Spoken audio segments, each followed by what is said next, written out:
નમસ્કાર વિદ્યાર્થી મિત્રો, આપ સર્વે સ્વસ્થ હશો, મજામાં હશો. આજે આપણે ધોરણ 12 કોમર્સ નામાના મૂળ તત્વની અંદર નવું ચેપ્ટર શરૂ કરવા જઈ રહ્યા છીએ. 8 ગુણનો દાખલો પૂછાય છે સાહેબ એમાંથી. આમ ચેપ્ટર 9 ગુણનું છે. એક પ્રશ્ન છે સેક્શન AB ની અંદર પૂછાય. એના માટે થઈને આપણે આ થિયરી જોવાના છીએ વિદ્યાર્થી મિત્રો. બધી જ થિયરીઓને ધ્યાનમાં રાખીશું તો એમાંથી ટૂંકા પ્રશ્નો જે પૂછાવાના છે એની પર આપણે ફોકસ કરી શકીશું. એટલા માટે આપણે સૌપ્રથમ શરૂઆત કરીએ તે પહેલા એક વાત કરી દઈએ મિત્રો, સાંભળજો. પહેલું જ ચેપ્ટર આપણે જોયું હતું ભાગીદારીનો વિષયમાં પ્રવેશ કરતા હતા, પાર્ટનરશિપની અંદર એન્ટર થયા હતા. બીજું ચેપ્ટર હતું ભાગીદારીના વાર્ષિક હિસાબો.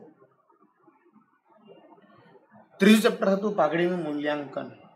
ચોથું ચેપ્ટર થી શરૂઆત થઈ હતી. આમ જોવા જાવ તો પાઘડીના મૂલ્યાંકન પછીનું જે ચેપ્ટર હતું એમાં ભાગીદારીનું પુનર્ગઠન. એમાં ફેરફાર થતા હોય, કેવા પ્રકારના ફેરફાર થતા હોય, એ બધી બાબતોને જે છે તો આપણે આમાં ધ્યાનમાં રાખતા હતા. હવે આપણે જોવાના છીએ અહીંયા. એની પછીનું ચેપ્ટર આપણે જોયું હતું ભાગીદારનો પ્રવેશ.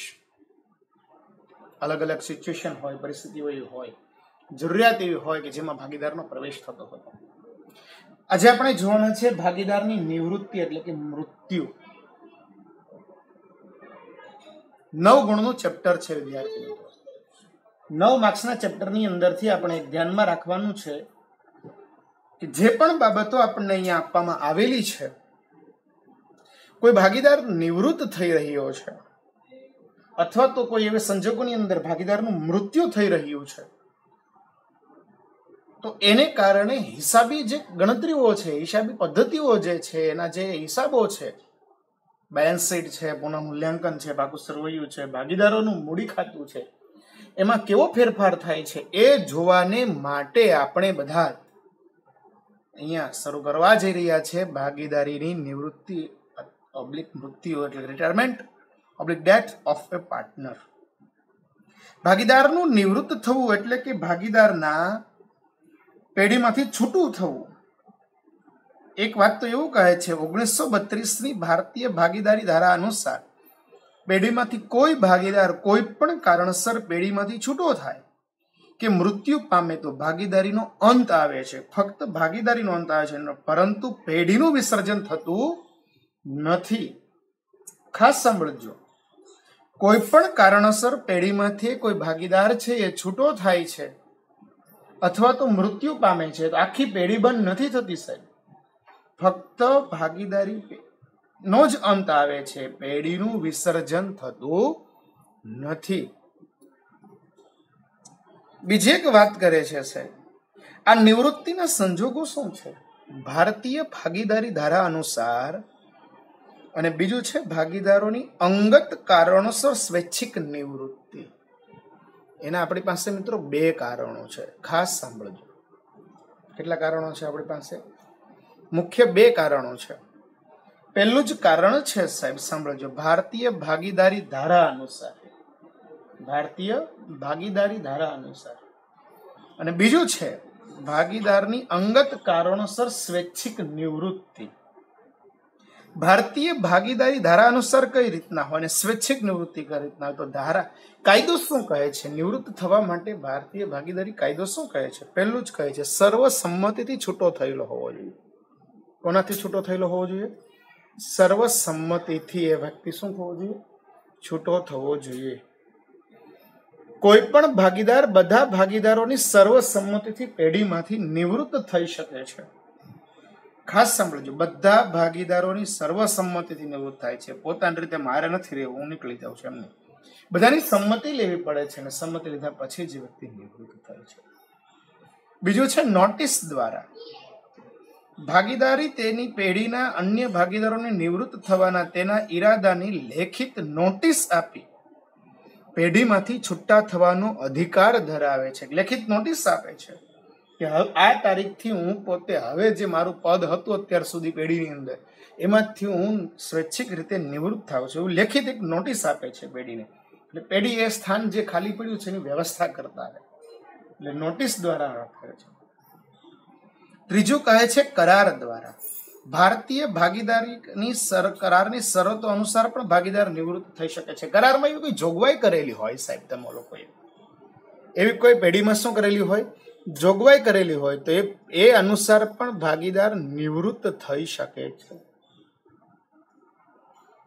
ચોથું કહે છે ભાગીદારની નાદારી. કોઈ પણ ભાગીદાર નાદાર જાહેર થાય ત્યારે તેની નાદારીની તારીખથી તેની ભાગીદારીનો અંત આવે છે. કોઈ ભાગીદાર કોર્ટની અંદર, અદાલતની અંદર નાદાર જાહેર થાય. નાદાર જાહેર થાય એનો મિનિંગ શું છે ખબર છે ને? આપણે 11મા ધોરણની અંદર સમજી ગયા હતા વિદ્યાર્થી મિત્રો.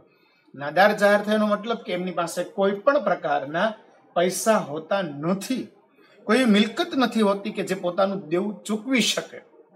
આવા સંજોગોમાં નાદારીની તારીખથી તેની ભાગીદારીનો અંત આવે છે. જે તારીખે ભાઈ નાદાર થઈ જાય, કારણ કે નાદાર તો જ થાય ને, કોઈ જગ્યાએ એનું કાંઈ ન વધ્યું હોય તો, એટલે ત્યાર પછીથી એ વ્યક્તિ શું થઈ જાય છે? નાદાર જાહેર થઈ જાય છે.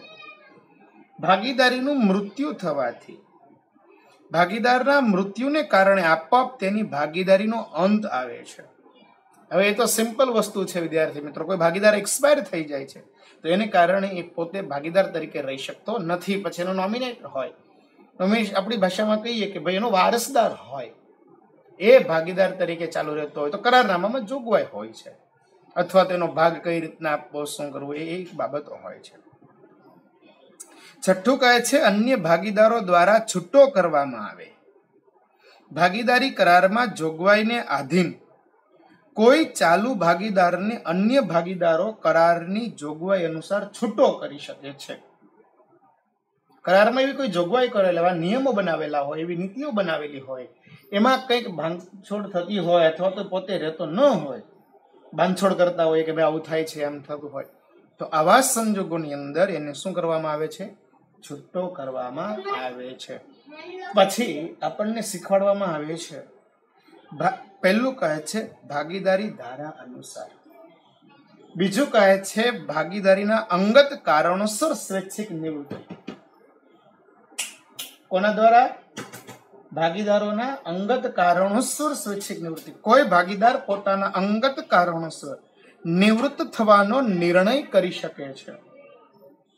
સક્રિય ભાગીદારીએ જાહેર નોટિસ દ્વારા તેની નિવૃત્તિ અંગે જાહેરાત કરવી ફરજિયાત છે. કીધું ને, અંગત કારણોસર, પોતાનું પર્સનલ રીઝન હોય કોઈ, એટલે સક્રિય ભાગીદારે જાહેર નોટિસ દ્વારા તેની નિવૃત્તિ અંગેની જાહેરાત કરવી ફરજિયાત છે. નહીતર તેની નિવૃત્તિ પછીની પ્રવૃત્તિ દ્વારા ઉપસ્થિત થતી ત્રાહિત પ્રત્યેની જવાબદારી માટે તે જવાબદાર છે.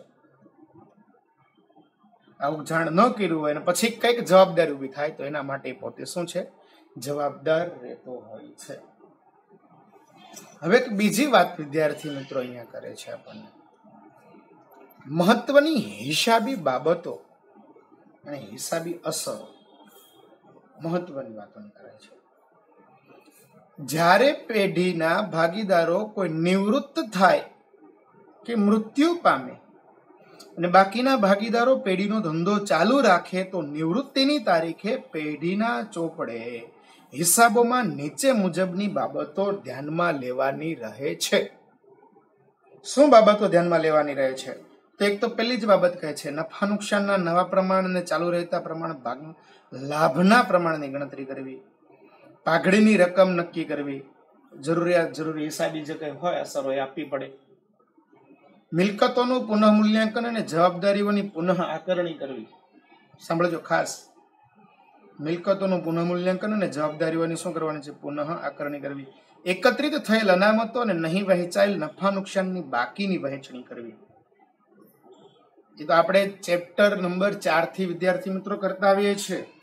એકત્રિત થયેલ અનામતો હોય, કોઈ વસ્તુઓ હોય, કોઈ જોગવાઈ હોય, એનો આપણે નિકાલ કરતા હોઈએ છીએ. નિવૃત્ત થતા કે મૃત્યુ પામનાર ભાગીદારને ચૂકવવા પાત્ર રકમ નક્કી કરવી.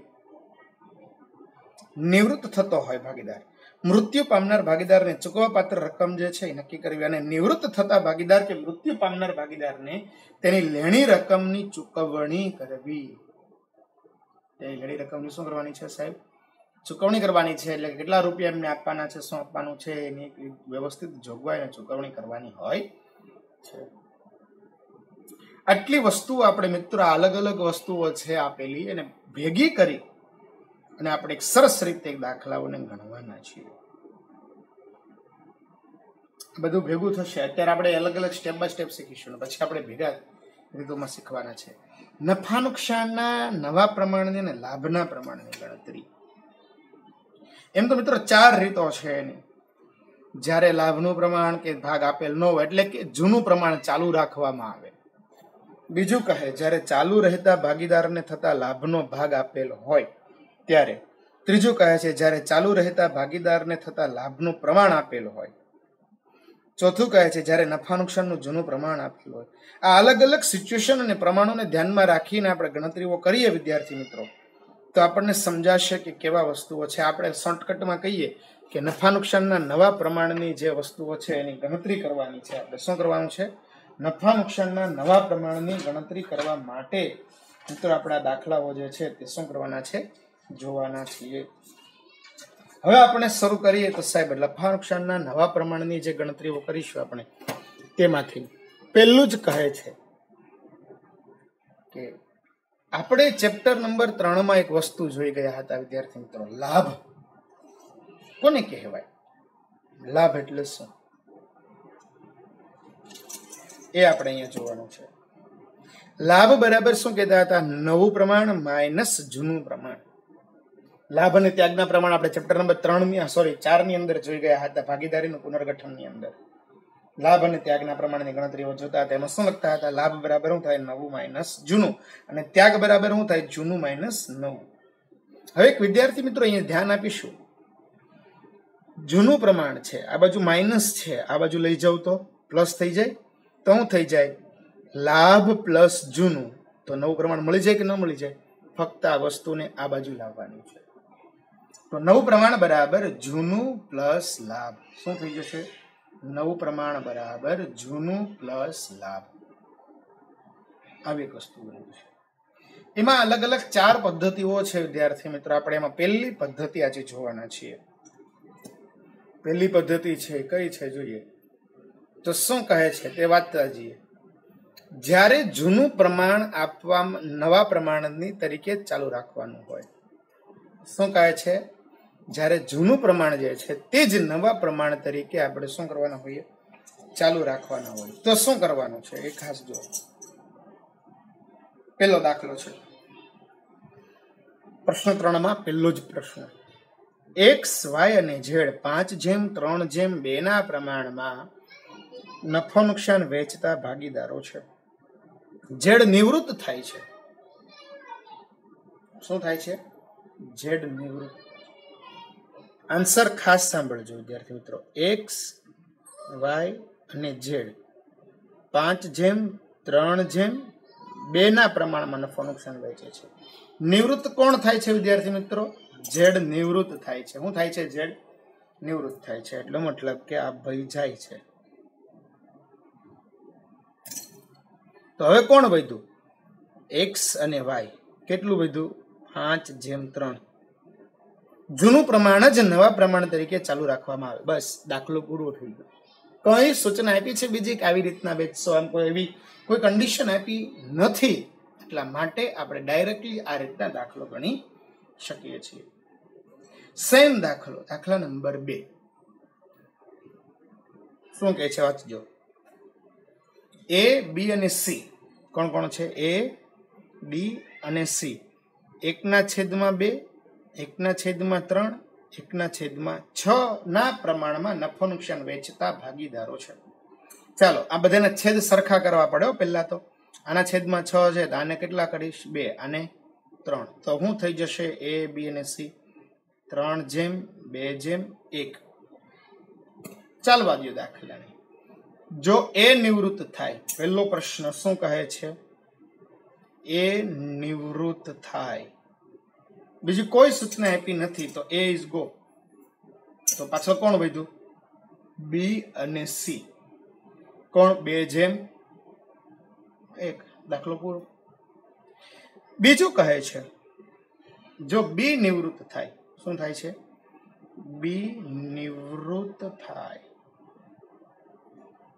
બી નિવૃત્ત થાય છે. ચાલો ભાઈ, આ બી નિવૃત્ત થાય તો કોણ વધ્યું? એ અને સી. તો લખીશ એ અને સી 3:1. વેરી સિમ્પલ દાખલાઓની રીત છે સાહેબ.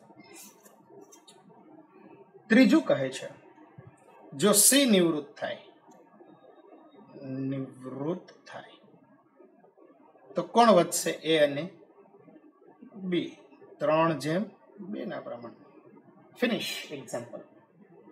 દાખલો શું થયો? અહીંયા પૂર્ણ થયો. હવે પછી એક નવી પદ્ધતિ વિદ્યાર્થી મિત્રો આવે છે આપણી પાસે. શું કહે છે? જ્યારે ચાલુ રહેતા ભાગીદારોને થતા લાભનો ભાગ આપેલ હોય ત્યારે, જ્યારે ચાલુ રહેતા ભાગીદારોને થતા લાભનો ભાગ આપેલ હોય. શું આપેલું છે? લાભનો ભાગ આપેલ હોય. ચાલુ ભાગીદારોને થતા, સાંભળજો, 3 ભાગીદારો છે, એમાંથી 3 ભાગીદારો હોય ને એમાંથી એક ભાગીદાર નિવૃત્ત થઈ ગયો તો આ ભાગીદારનો જે ભાગ છે એને આપણે વાત કરવાના છીએ. શું કહે છે તે જોઈએ આપણે. ચાલુ રહેતા ભાગીદારોમાંથી થતા લાભનો ભાગ આપેલ હોય ત્યારે કઈ રીતના કરવાનું હોય છે ગણતરી આની?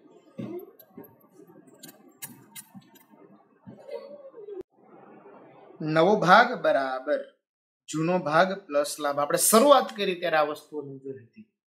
શું કરે છે? ચાલુ રહેતા ભાગીદારને થતા લાભનો ભાગ આપેલ હોય ત્યારે નવો ભાગ બરાબર જૂનો ભાગ પ્લસ લાભ. આની એક વાત યાદ કરે છે. જોઈએ મિત્રો આવો એક દાખલો શું કહે છે તે. તો વાંચતા જઈએ અને લખતા જશું એ પ્રમાણે 3 નંબરનો દાખલા પર આપણે ધ્યાન આપીએ તો શું કહે છે?